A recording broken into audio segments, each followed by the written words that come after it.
গল্পকথন কালবৈশাখীর সকল শ্রোতা বন্ধুদের স্বাগত জানাই। ৩০শে মার্চ সাহিত্যিক শরদিন্দু বন্দ্যোপাধ্যায়ের জন্মদিন উপলক্ষে আমরা শুরু করেছি তাঁর লেখা ব্যোমকেশ সিরিজের গল্প অগ্নিবাণ। এর আগের দুটি পর্বে এই গল্পের প্রথম ও দ্বিতীয় অংশ শুনেছেন। আজ আপনাদের সামনে নিয়ে আসছি অগ্নিবাণ গল্পের শেষ অংশ।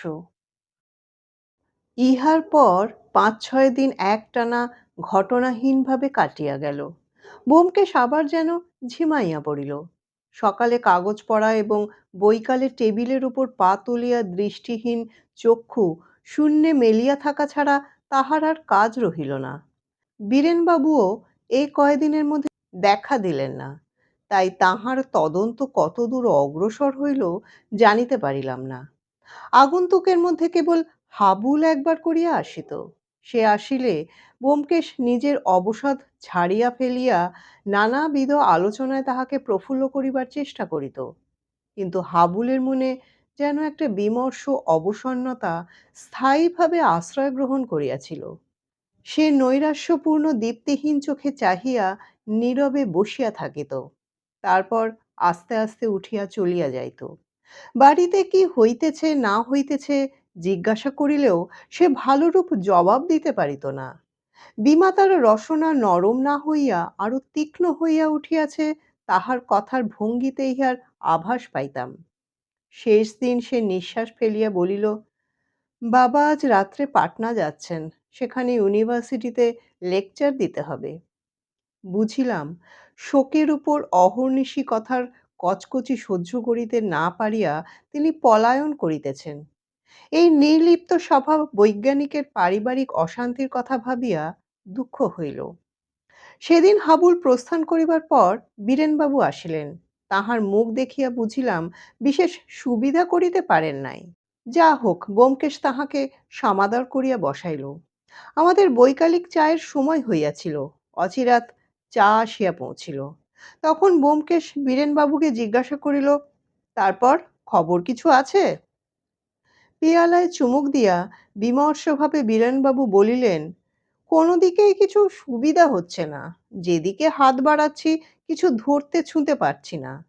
প্রমাণ পাওয়া তো দূরের কথা, একটা সন্দেহের ইশারা পর্যন্ত পাওয়া যাচ্ছে না। অথচ আমার দৃঢ় ধারণা জন্মেছে যে এর ভেতর একটা গভীর রহস্য লুকোনো রয়েছে। যতই প্রতিপদে ব্যর্থ হচ্ছি ততই এ বিশ্বাস দৃঢ় হচ্ছে। ব্যোমকেশ জিজ্ঞাসা করিল, মৃত্যুর কারণ সম্বন্ধে নতুন কিছু জানতে পেরেছেন? বীরেনবাবু বলিলেন, আমি ডাক্তার সাহেবের সঙ্গে দেখা করেছিলুম। তিনি অবশ্য রিপোর্টের বাইরে যেতে রাজি নন। তবু মনে হলো তাঁর একটা থিওরি আছে। তিনি মনে করেন কোনো অজ্ঞাত বিষের বাষ্প নাকে যাওয়ার ফলেই মৃত্যু হয়েছে। তিনি খুব অস্পষ্ট আবছায়াভাবে কথাটা বললেন বটে, তবু মনে হলো তাঁর ওই বিশ্বাস।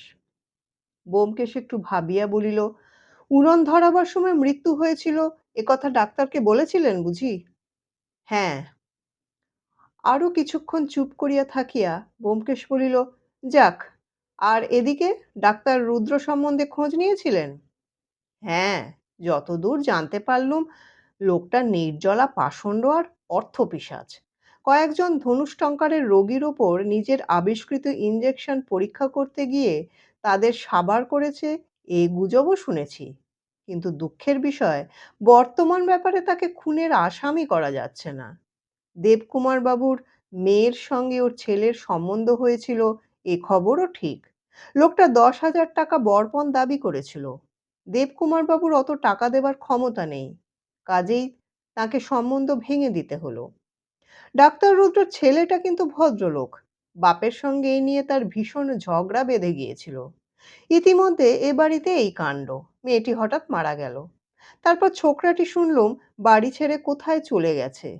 তার বিশ্বাস তার বাপই প্রকারান্তরে মেয়েটির মৃত্যুর কারণ। মন্মথ যে পিতৃগৃহ ত্যাগ করিয়া চলিয়া গিয়াছে, এ সংবাদ নূতন বটে, কিন্তু আর সব কথাই আমরা পূর্ব হইতে জানিতাম। তাই পুরাতন কথা শুনিতে শুনিতে ব্যোমকেশ একটু অন্যমনস্ক হইয়া পড়িয়াছিল। বীরেনবাবু থামিলে সে প্রশ্ন করিল, দেবকুমার বাবুর আর্থিক অবস্থা সম্বন্ধে অনুসন্ধান করবেন বলেছিলেন, করেছিলেন নাকি? করেছিলুম। তার আর্থিক অবস্থা ভালো নয়। ধার-কর্জ নেই বটে, কিন্তু মেয়ের বিয়েতে ১০-১২ হাজার টাকা খরচ করা তাঁর অসাধ্য। লোকটি বোধহয় একটু বেহিশেবি, সাংসারিক বুদ্ধি কম। কলেজ থেকে বর্তমানে তিনি ৮০০ টাকা মাইনে পান। কিন্তু শুনলে আশ্চর্য হবেন, এই ৮০০ টাকার অধিকাংশই যায় তাঁর বীমা কোম্পানির পেটে। ৫০,০০০ টাকার লাইফ ইন্স্যুরেন্স করিয়েছেন, তাও এত বেশি বয়সে যে প্রিমিয়াম দিয়ে হাতে বড় কিছু থাকে না। ব্যোমকেশ বিস্মিতভাবে বলিল, ৫০,০০০ টাকার লাইফ ইন্স্যুরেন্স নিজের নামে করেছেন? শুধু নিজের নামে নয়, জয়েন্ট পলিসি, নিজের আর স্ত্রীর নামে। মাত্র ১ বছর হলো পলিসি নিয়েছেন। দ্বিতীয় পক্ষের স্ত্রী, তিনি মারা গেলে পাছে বিধবাকে পথে দাঁড়াতে হয়, এই জন্যেই বোধহয় দুজনে একসঙ্গে বীমা করিয়েছেন। এ টাকায় উত্তরাধিকারীদের দাবি থাকবে না। ব্যোমকেশ বলিল, হুঁ, আর কিছু? বীরেনবাবু বলিলেন, আর কি, দেবকুমার বাবুর ছেলে হাবুলের পিছনেও লোক লাগিয়েছিলুম, যদি কিছু জানতে পারা যায়। সে ছোকরা কেমন যেন পাগলাটে ধরনের, কলেজে বড় একটা যায় না, রাস্তায় ঘুরে বেড়ায়, কখনো পার্কে চুপ করে বসে থাকে। আপনার কাছেও রোজ একবার করে আসে জানতে পেরেছি। এই সময় হঠাৎ লক্ষ্য করিলাম, ব্যোমকেশের সে শৈথিল্য আর নেই। সে যেন অন্তরে বাহিরে জাগ্রত হইয়া উঠিয়াছে। অনেকদিন পরে তাহার চোখে সেই চাপা উত্তেজনার প্রখর দৃষ্টি দেখিতে পাইলাম। কিছু না বুঝিয়াও আমার রক্ত চঞ্চল হইয়া উঠিল। ব্যোমকেশ কিন্তু বাহিরে কোনো উত্তেজনা প্রকাশ করিল না। পূর্ববৎ বিরস স্বরে বলিল, হাবুলকে বাদ দিতে পারেন। উঠছেন নাকি? থানাতেই থাকবেন তো? আচ্ছা, যদি দরকার হয় ফোনে খবর নেব। বীরেনবাবু একটু অবাক হইয়া গাত্রোত্থান করিলেন। তিনি প্রস্থান করিবার পর ব্যোমকেশ কিছুক্ষণ পিছনে হাত দিয়া ঘরময় পায়চারি করিল। দেখিলাম তাহার চোখে সেই পুরাতন আলো জ্বলিতেছে। বীরেনবাবুকে সে হঠাৎ এমনভাবে বিদায় দিল কেন? জিজ্ঞাসা করিতে যাইতেছি, এমন সময় সে চেয়ারের পিঠ হইতে শালখানা তুলিয়া লইয়া বলিল, চলো একটু বেরিয়ে আসা যাক। বদ্ধ ঘরে বসে বসে মাথাটা গরম বোধ হচ্ছে। দুজনে বাহির হইলাম। অকারণে বাড়ির বাহির হইতে ব্যোমকেশের একটা মজ্জাগত বিমুখতা ছিল। কাজ না থাকিলে সে ঘরের কোণে চুপ করিয়া বসিয়া থাকিতে ভালোবাসিত। আমিও তাহার সঙ্গদোষে কুনো হইয়া পড়িয়াছিলাম। একাকী কোথাও যাইবার অভ্যাসও ছাড়িয়া গিয়াছিল। তাই আজ তাহার উত্তপ্ত মস্তিষ্ক ফাঁকা জায়গার বিশুদ্ধ বাতাস কামনা করিতেছে দেখিয়া খুশি হইয়া উঠিলাম। পথে চলিতে চলিতে কিন্তু খুশির ভাব বেশিক্ষণ স্থায়ী হইল না। জনসংকুল পথে ব্যোমকেশ এমনই বাহ্য জ্ঞানহীন উদ্ভ্রান্তভাবে চলিতে লাগিল যে ভয় হইল এখনই হয়তো একটা কাণ্ড বাঁধিয়া যাইবে। আমি তাহাকে সামলাইয়া লইয়া চলিবার চেষ্টা করিলাম, কিন্তু সে অপ্রশমিত বেগে ইহাকে উহাকে ধাক্কা দিয়া একবার এক বৃদ্ধ ভদ্রলোকের পা মাড়াইয়া দিয়া কয়েক মুহূর্তের পর পুস্তক হস্তা এক তরুণীকে ঠেলা দিয়া দৃক্পাত না করিয়া জগন্নাথের অপ্রতিহত রথের মতো অগ্রসর হইয়া চলিল। বাস্তবিক এতটা আত্মবিস্মৃত তাহাকে আর কখনো দেখি নাই। তাহার মন যে অকস্মাৎ শিকারের সন্ধান পাইয়া বাহ্যেন্দ্রিয়ের সহিত সংযোগ হারাইয়া ছুটিয়াছে, তাহা আমি বুঝিতেছিলাম বটে, কিন্তু তাহার মনস্তত্ত্ব সম্বন্ধে সম্পূর্ণ উদাসীন পথচারী তাহা বুঝিবে কেন? ভর্ৎসনা ভ্রূকুটির স্রোত পিছনে ফেলিয়া কোনক্রমে কলেজ স্কোয়ার পর্যন্ত আসিয়া পৌঁছিলাম। হাস্য আলাপরত ছাত্রদের আবর্তমান জনতার স্থানটি ঘূর্ণিচক্রের মতো পাক খাইতেছে। আমি আর দ্বিধা না করিয়া ব্যোমকেশের হাত শক্ত করিয়া ধরিয়া ভিতরে ঢুকিয়া পড়িলাম। এখানে আর যাহাই হোক, বৃদ্ধ এবং তরুণীকে বিমর্দিত করিবার সম্ভাবনা নাই। সুতরাং অশিষ্টতা যদি কিছু ঘটিয়া যায়, ফাঁড়াটা সহজেই কাটিয়া যাইবে। আমাদের দেশের ছাত্ররা স্বভাবত কলহপ্রিয় নয়। পুকুরকে কেন্দ্র করিয়া দুইটি জনপ্রবাহ বিপরীত মুখে ঘুরিতেছে। আমরা একটি প্রবাহে মিশিয়া গেলাম, সংঘাতের সম্ভাবনা অনেকটা কমিয়া গেল। ব্যোমকেশ তখনও স্থানকাল সম্বন্ধে সম্পূর্ণ অচেতন। তাহার ললাট একাগ্র চিন্তার সংকোচনে ভ্রূকুটি বন্ধুর। কাঁধের শাল মাঝে মাঝে স্খলিত হইয়া পড়িতেছে, কিন্তু সেদিকে তাহার ভ্রূক্ষেপ নাই। আমি ভাবিতে লাগিলাম, বীরেনবাবুর কথার মধ্যে এমন কি ছিল যাহা ব্যোমকেশের নিষ্ক্রিয় মনকে অকস্মাৎ পাঞ্জাব মেলের ইঞ্জিনের মতো সক্রিয় করিয়া তুলিয়াছে। তবে কি রেখার মৃত্যু সমস্যার সমাধান আসন্ন? সমাধান যে কত আসন্ন তখনও তাহা বুঝিতে পারি নাই। আধ ঘণ্টা এইভাবে পরিভ্রমণ করিবার পর ব্যোমকেশের বাহ্য চেতনা ধীরে ধীরে ফিরিয়া আসিল। সে সহজ দৃষ্টিতে আমার পানে তাকাইল, বলিল, আজ দেবকুমার বাবু পাটনা যাবেন না? আমি ঘাড় নাড়িলাম, তাকে যেতে দেওয়া হবে না। ব্যোমকেশ সম্মুখ দিকে তাকাইয়া কথার অসমাপ্ত রাখিয়াই ক্ষিপ্রচরণে অগ্রসর হইয়া গেল। দেখিলাম এক কোণে একখানি বেঞ্চি ঘিরিয়া অনেক ছেলে জড়ো হইয়াছে এবং উত্তেজিতভাবে কথা বলিতেছে। ভিড়ের বাহিরে যাহারা ছিল তাহারা গলা বাড়াইয়া দেখিবার চেষ্টা করিতেছে। তাহাদের ভাব দেখিয়া মনে হইল অসাধারণ কিছু ঘটিয়াছে। সেখানে উপস্থিত হইয়া ব্যোমকেশ একটি ছেলেকে জিজ্ঞাসা করিল, কি হয়েছে? ছেলেটি বলিল, ঠিক বুঝতে পারছি না, বোধহয় কেউ হঠাৎ বেঞ্চে বসে বসে মারা গেছে। ব্যোমকেশ ভিড় ঠেলিয়া ভিতরে ঢুকিল। আমিও তাহার পশ্চাতে রহিলাম। বেঞ্চির সম্মুখে উপস্থিত হইয়া দেখিলাম একটি ছোকরা ঠেসান দিয়া বসিয়া আছে, যেন বসিয়া বসিয়া ঘুমাইয়া পড়িয়াছে। মাথা বুকের উপর ঝুঁকিয়া পড়িয়াছে, পা সম্মুখ দিকে প্রসারিত। অধরষ্ট হইতে একটি সিগারেট ঝুলিতেছে, সিগারেটে অগ্নিসংযোগ হয় নাই। মুষ্টিবদ্ধ বাঁ হাতের মধ্যে একটি দেশলাইয়ের বাক্স। একটি মেডিকেল ছাত্র নাড়ি ধরিয়া দেখিতেছিল, বলিল, নাড়ি নাই, মারা গেছে। সন্ধ্যা হইয়া আসিতেছিল, ভিড়ের মধ্যে ভালো দেখা যাইতেছিল না।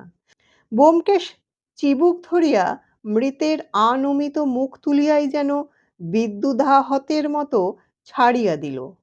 আমারও বুকে হাতুড়ির মতো একটা প্রবল আঘাত লাগিল। দেখিলাম আমাদের হাবুল। পুলিশ আসিয়া পৌঁছতে বিলম্ব হইল না। আমরা দেবকুমার বাবুর ঠিকানা পুলিশকে জানাইয়া বাহির হইয়া আসিলাম। তখন রাস্তায় গ্যাস জ্বলিয়াছে। দ্রুত পদে বাসার দিকে ফিরিতে ফিরিতে ব্যোমকেশ কয়েকবার যেন ভয়ার্ত শ্বাস সংহত স্বরে বলিল, উফ, নিয়তির কি নির্মম প্রতিশোধ, কি নিদারুণ পরিহাস! আমার মাথার ভিতর বুদ্ধিবৃত্তি যেন স্তম্ভিত, নিশ্চল হইয়া গিয়াছিল।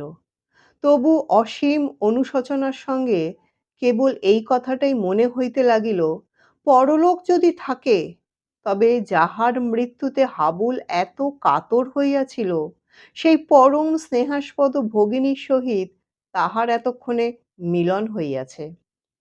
বাসায় পৌঁছিয়া ব্যোমকেশ নিজের লাইব্রেরি ঘরে গিয়া দ্বার রুদ্ধ করিয়া দিল।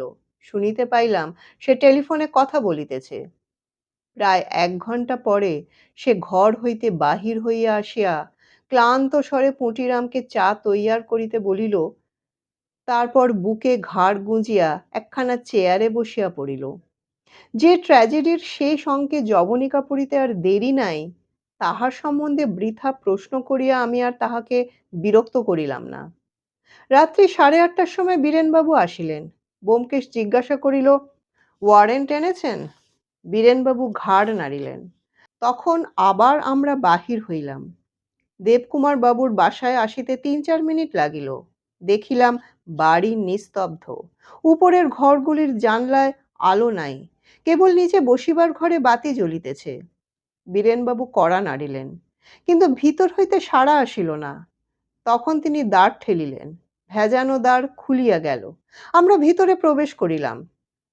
বাহিরের ক্ষুদ্র ঘরটিতে তক্তপোশ পাতা, তাহার উপর দেবকুমার বাবু নিশ্চলভাবে বসিয়া আছেন। আমরা প্রবেশ করিলে তিনি রক্তবর্ণ চক্ষু তুলিয়া আমাদের পানে চাহিলেন। কিছুক্ষণ চাহিয়া থাকিবার পর তাহার মুখে একটা তিক্ত হাসি দেখা দিল। তিনি মাথা নাড়িয়ে অস্ফুট স্বরে বলিলেন, সকলই গরল ভেল। বীরেনবাবু অগ্রসর হইয়া বলিলেন, দেবকুমার বাবু, আপনার নামে ওয়ারেন্ট আছে। দেবকুমার বাবুর যেন চমক ভাঙিল। তিনি দারোগা বাবুর পরিচ্ছদের প্রতি দৃষ্টিপাত করিয়া বলিলেন, আপনারা এসেছেন, ভালোই হলো। আমি নিজেই থানায় যাচ্ছিলুম। ২ হাত বাড়াইয়া দিয়া বলিলেন, হাত কড়া লাগান। বীরেনবাবু বলিলেন, তার দরকার নেই, কোন অপরাধে আপনাকে গ্রেপ্তার করা হলো শুনুন। বলিয়া অভিযোগ পড়িয়া শুনাইবার উপক্রম করিলেন। দেবকুমার বাবু কিন্তু ইতিমধ্যে আবার অন্যমনস্ক হইয়া পড়িলেন। পকেটে হাত দিয়া তিনি যেন কি খুঁজিতে খুঁজিতে নিজ মনে বলিলেন, নিয়তি, নইলে হাবুলও ওই বাক্স থেকেই দেশলাইয়ের কাঠি বার করতে গেল কেন? কি ভেবেছিলুম, কি হলো? ভেবেছিলুম রেখার ভালো বিয়ে দেব, নিজের একটা বড় ল্যাবরেটরি করব, হাবুলকে বিলেত পাঠাবো। পকেট হইতে সিগার বাহির করিয়া তিনি মুখে ধরিলেন। ব্যোমকেশ নিজের দেশলাই জ্বালিয়া তাহার সিগারে অগ্নিসংযোগ করিয়া দিল। তারপর বলিল, দেবকুমার বাবু, আপনার দেশলাইটা আমাদের দিতে হবে। দেবকুমার বাবুর চোখে আবার সচেতন দৃষ্টি ফিরিয়া আসিল। তিনি বলিলেন, ব্যোমকেশ বাবু, আপনিও এসেছেন? ভয় নাই, আমি আত্মহত্যা করব না। ছেলেকে মেরেছি, মেয়েকে মেরেছি, আমি খুনি আসামির মতো ফাঁসি কাটে ঝুলতে চাই। ব্যোমকেশ বলিল, দেশলাইয়ের বাক্সটা তবে দিন। পকেট হইতে বাক্স বাহির করিয়া দেবকুমার সম্মুখে ফেলিয়া দিলেন। বলিলেন, নিন, কিন্তু সাবধান, বড় ভয়ানক জিনিস। প্রত্যেকটি কাঠি এক একটি মৃত্যুবাণ, একবার জ্বাললে আর রক্ষে নেই। ব্যোমকেশ দেশলাইয়ের বাক্সটা বীরেনবাবুর হাতে দিল। তিনি সন্তর্পণে সেটা পকেটে রাখিলেন। দেবকুমার বাবু বলিয়া চলিলেন, কি অদ্ভুত আবিষ্কারই করেছিলুম। পলকের মধ্যে মৃত্যু হবে, কিন্তু কোথাও এতটুকু চিহ্ন থাকবে না। আধুনিক যুদ্ধনীতির আমূল পরিবর্তন হয়ে যেত। বিষ নয়, এ মহামারী, কিন্তু সকলই গড়লোভেল। তিনি বুক ভাঙা গভীর নিঃশ্বাস ত্যাগ করিলেন। বীরেনবাবু মৃদুস্বরে বলিলেন, দেবকুমার বাবু, এবার যাবার সময় হয়েছে, চলুন। তিনি তৎক্ষণাৎ উঠিয়া দাঁড়াইলেন। ব্যোমকেশ একটু কুণ্ঠিত স্বরে জিজ্ঞাসা করিলেন, আপনার স্ত্রী কি বাড়িতেই আছেন? স্ত্রী? দেবকুমার বাবুর চোখ পাগলের চোখের মতো ঘোলা হইয়া গেল। তিনি হা হা করিয়া অট্টহাস্য করিয়া উঠিলেন। বলিলেন, স্ত্রী? আমার ফাঁসির পর ইন্স্যুরেন্সের সব টাকা সেই পাবে। প্রকৃতির পরিহাস নয়? চলুন। একটা ট্যাক্সি ডাকা হইল। ব্যোমকেশ হাত ধরিয়া দেবকুমার বাবুকে তাহাতে তুলিয়া দিল। বীরেনবাবু তাহার পাশে বসিলেন। দুইজন কনস্টেবল ইতিমধ্যে কোথা হইতে আবির্ভূত হইয়াছিল, তাহারাও ট্যাক্সিতে চাপিয়া বসিল। দেবকুমার বাবু গাড়ির ভিতর হইতে বলিলেন, ব্যোমকেশ বাবু, আপনি আমার রেখার মৃত্যুর কিনারা করতে চেয়েছিলেন, আপনাকে ধন্যবাদ। আমরা ফুটপাতে দাঁড়াইয়া রহিলাম। ট্যাক্সি চলিয়া গেল। দিন দুই ব্যোমকেশ এ বিষয়ে কোনো কথা কহিল না। তাহার মনের অবস্থা বুঝিয়া আমিও পীড়াপীড়ি করিলাম না। তৃতীয় দিন বৈকালে সে নিজেই বলিতে আরম্ভ করিল। এলোমেলো ভাবে কতকটা যেন নিজ মনেই বলিতে লাগিল। ইংরেজিতে একটা কথা আছে, ভেনেগেন্স কামিং হোম টু রুস্ট। দেবকুমার বাবুর হয়েছিল তাই। নিজের স্ত্রীকে তিনি মারতে চেয়েছিলেন, কিন্তু এমনই অদৃষ্টের খেলা, দুবার তিনি তার অমোঘ অগ্নিবাণ নিক্ষেপ করলেন। দুবারই সে অগ্নিবাণ লাগলো গিয়ে তাঁর প্রাণাধিক প্রিয় পুত্রকন্যার বুকে। দেবকুমার অপ্রত্যাশিতভাবে এক আবিষ্কার করে ফেলেছিলেন, কিন্তু টাকার অভাবে সে আবিষ্কারের সদ্ব্যবহার করতে পারছিলেন না। এ এমনই আবিষ্কার যে তার পেটেন্ট নেওয়া চলে না, কারণ সাধারণ ব্যবসা জগতে এর ব্যবহার নেই। কিন্তু ঘুণাক্ষরে এর ফর্মুলা জানতে পারলে জাপান, জার্মানি, ফ্রান্স প্রভৃতি যুদ্ধোদ্যত রাজ্যলোলুপ জাতি নিজের কারখানায় এই প্রাণঘাতী বিষ তৈরি করতে আরম্ভ করে দেবে। আবিষ্কর্তা কিছুই করতে পারবেন না। এত বড় আবিষ্কার থেকে তার এক কপর্দক লাভ হবে না। সুতরাং আবিষ্কারের কথা দেবকুমার বাবু চেপে গেলেন। প্রথমে টাকা চাই, কারণ এই বিষ কি করে ব্যবহার করা যেতে পারে সে বিষয়ে আরো অনেক এক্সপেরিমেন্ট করা দরকার। কিন্তু টাকা কোথায়? এত বড় এক্সপেরিমেন্ট গোপনে চালাতে গেলে নিজের ল্যাবরেটরি চাই, তাতে অনেক টাকার দরকার। কিন্তু টাকা আসে কোথা থেকে? এদিকে বাড়িতে দেবকুমার বাবুর স্ত্রী তাঁর জীবন দুর্বহ করে তুলেছিলেন। মানসিক পরিশ্রম যারা করে তারা চায় সাংসারিক ব্যাপারে শান্তি, অথচ তার জীবনে ওই জিনিসটির একান্ত অভাব হয়ে উঠেছিল। এক শুচিবায়ুগ্রস্ত মুখরা স্নেহহীনা স্ত্রীর নিত্য সাহচর্য তাকে পাগলের মতো করে তুলেছিল। এটা অনুমানে বুঝতে পারি। দেবকুমার বাবু স্বভাবত নিষ্ঠুর প্রকৃতির লোক নন। শান্তিতে নিজের বৈজ্ঞানিক চিন্তায় মগ্ন হয়ে থাকতে পারলে তিনি আর কিছু চান না। তার মনটি যে খুব স্নেহপ্রবণ, তার ছেলেমেয়ের প্রতি ভালোবাসা দেখেই আন্দাজ করা যায়। দ্বিতীয় পক্ষের স্ত্রীও চেষ্টা করলে এই স্নেহের অংশ পেতে পারতেন, কিন্তু স্বভাব দোষে তিনি তা পেলেন না। বরঞ্চ দেবকুমার বাবু তাকে বিষবৎ ঘৃণা করতে আরম্ভ করলেন। নিজের স্ত্রীকে হত্যা করবার ইচ্ছা মানুষের স্বাভাবিক নয়। যখন এ প্রবৃত্তি তার হয়, তখন বুঝতে হবে সহ্যের সীমা অতিক্রম করেছে। দেবকুমার বাবুরও সহ্যের সীমা অতিক্রান্ত হয়েছিল।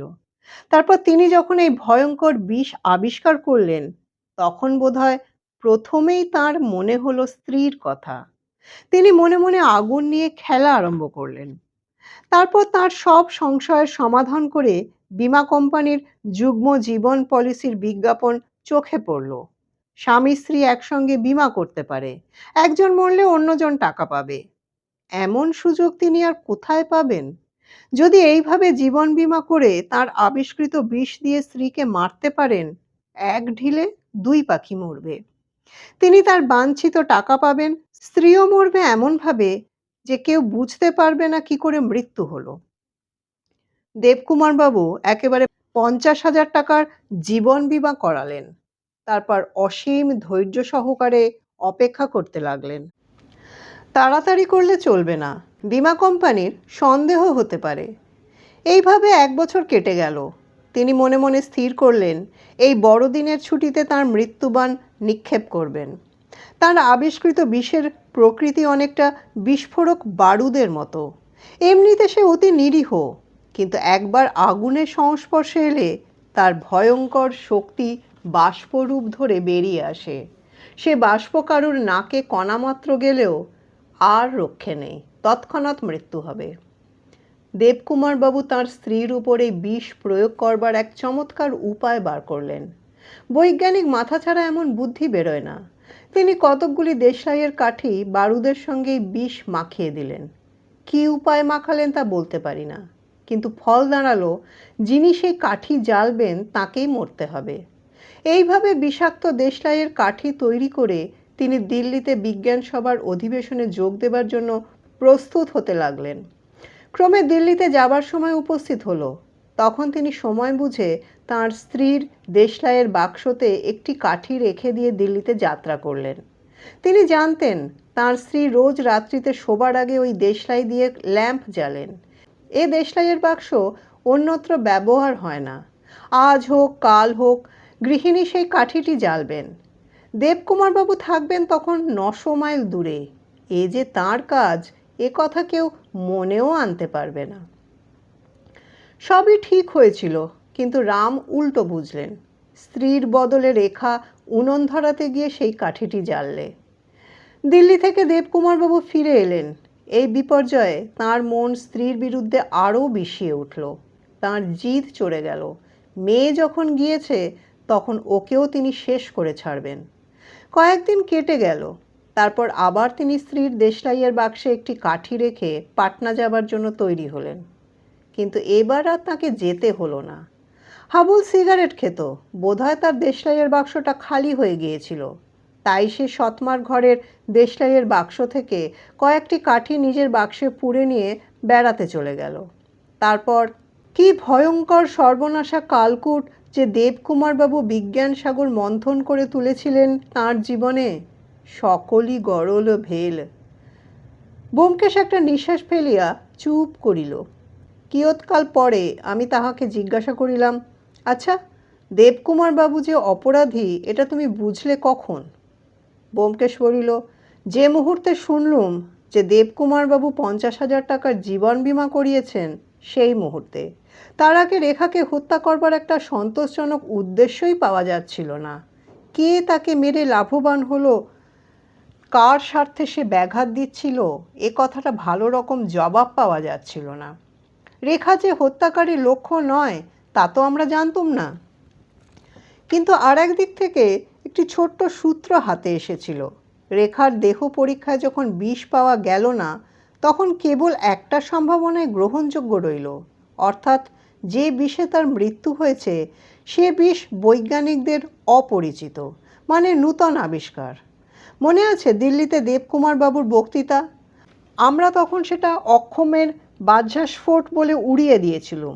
কে জানতো তিনি সত্যি এক অদ্ভুত আবিষ্কার করে বসে আছেন, আর তারই চাপা ইঙ্গিত তাঁর বক্তৃতায় ফুটে বেরোচ্ছে। সে যা হোক, কথা দাঁড়ালো এই নতুন আবিষ্কার কোথা থেকে এলো। দুজন বৈজ্ঞানিক হাতের কাছে রয়েছে, এক ডাক্তার রুদ্র, দ্বিতীয় দেবকুমার বাবু। এদের দুজনের মধ্যে একজন এই অজ্ঞাত বিষের আবিষ্কর্তা। কিন্তু ডাক্তার রুদ্রর ওপর সন্দেহটা বেশি হয়, কারণ তিনি ডাক্তার, বিষ নিয়ে নাড়াচাড়া তাঁরই বেশি। তাছাড়া দেবকুমার বাবু বিষের আবিষ্কর্তা হলে তিনি কি নিজের মেয়ের উপর সে বিষ প্রয়োগ করবেন? কাজেই সব সন্দেহ পড়ল গিয়ে ডাক্তার রুদ্রর ওপর। কিন্তু তবুও আমার মন খুঁত খুঁত করতে লাগলো। ডাক্তার রুদ্র লোকটা অতি পাজি, কিন্তু তাই বলে সে এত সামান্য কারণে একটি মেয়েকে খুন করবে? আর যদি বা সে তা করতে চায়, রেখার নাগাল পাবে কি করে? কোন উপায়ে আর একজনের বাড়িতে বিষ পাঠাবে?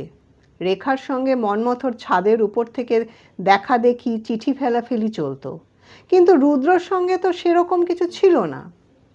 কোনো বিষাক্ত বাষ্পই যে মৃত্যুর কারণ, এই চিন্তাটা গোড়া থেকেই আমার মাথায় ধোঁয়ার মতো ঘুরে বেড়াচ্ছিল। মনে করে দেখো, রেখার এক হাতে পোড়া দেশলাইয়ের কাঠি, আর এক হাতে বাক্স ছিল, অর্থাৎ দেশলাই জ্বালার পরই মৃত্যু হয়েছে। সংযোগটা সম্পূর্ণ আকস্মিক হতে পারে, আবার কার্যকারণ সম্বন্ধও থাকতে পারে। দেবকুমার বাবু কিন্তু বড় চালাকি করেছিলেন। বাক্সে একটি বই বিষাক্ত কাঠি দেননি, যাতে বাক্সের অন্যান্য কাঠি পরীক্ষা করে কোনো হদিশ পাওয়া না যায়। আমি সে বাক্সটা এনেছিলুম, পরীক্ষাও করেছিলুম, কিন্তু কিছু পাইনি। হাবুলের বেলাতেও বাক্সে একটি বিষাক্ত কাঠিই ছিল, কিন্তু এমনই দুর্দৈব যে সেইটেই হাবুল পকেটে করে নিয়ে এলো আর প্রথমেই জানলে। অজিত, তুমি তো লেখক, দেবকুমার বাবুর এই ব্যাপারের মধ্যে একটা প্রকাণ্ড রূপক দেখতে পাচ্ছ না? মানুষ যেদিন প্রথম অন্যকে হত্যা করার অস্ত্র আবিষ্কার করেছিল, সেদিন সে নিজেরই মৃত্যুবাণ নির্মাণ করেছিল। আজ সারা পৃথিবী জুড়ে গোপনে গোপনে এই যে হিংসার কুটিল বিষ তৈরি হচ্ছে, এও মানুষজাতটাকে একদিন নিঃশেষে ধ্বংস করে ফেলবে। ব্রহ্মার ধ্যান উদ্ভূত দৈত্যের মতো সে স্রষ্টাকেও রেয়াত করবে না, মনে হয় নাকি? ঘর অন্ধকার হইয়া গিয়াছিল, ব্যোমকেশকে ভালো দেখা যাইতেছিল না। আমার মনে হইল তাহার শেষ কথাগুলা কেবল জল্পনা নয়, ভবিষ্যৎবাণী। গল্পকথন কালবৈশাখীর আসরের আজকের পর্বটি কেমন লাগলো তা জানাতে ভুলবেন না। ভালো লাগলে লাইক ও শেয়ার করে নেবেন, সাথে সাথে আমাদের চ্যানেলটি সাবস্ক্রাইব করে নেবেন। আবার আসবো অন্য একদিন অন্য আরেকটি পর্ব নিয়ে। ধন্যবাদ।